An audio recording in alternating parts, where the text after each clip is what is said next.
Jannik Sinner counts 31, passes Andre Agassi. Jannik Sinner is spending his 31st week as world number 1.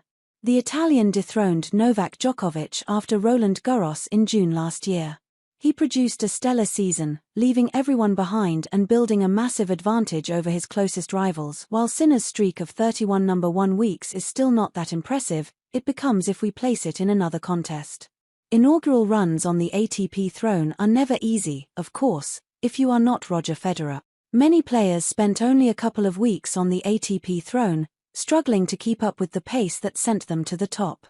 Sinner's run is the 8th best inaugural ATP reign, with the Italian leaving Andre Agassi on 30. Nastase, the first world number 1 in ATP history, spent 40 weeks at the top in 1973 and 1974. Jimmy Connors collected a marvelous 160 world number 1 weeks during his first run on the ATP throne. He could have forged an even more impressive streak of 245, but Bjorn Borg interrupted it for a week in August 1977.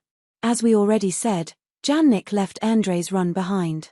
Thus, the next world number 1 we should mention is Lleyton Hewitt. The young Aussie stayed on the ATP throne between 2001 and 2003, staying there for 75 weeks.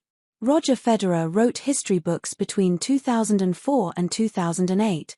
The Swiss kept all the rivals behind for 4.5 years, accumulating brilliant 237 weeks during his first number 1 stint. Rafael Nadal passed him in the summer of 2008 and provided 46 weeks on the ATP throne, standing 4th on the list.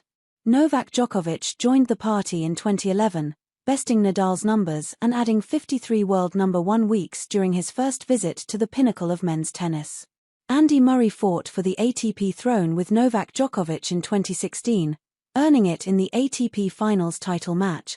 The Briton notched 41 world number 1 weeks during his only run, passing Nastase and standing 6th on the list. With a massive advantage over Alexander Zverev and Carlos Alcaraz, Sinner will pass Nastase and Murray in March, regardless of the results.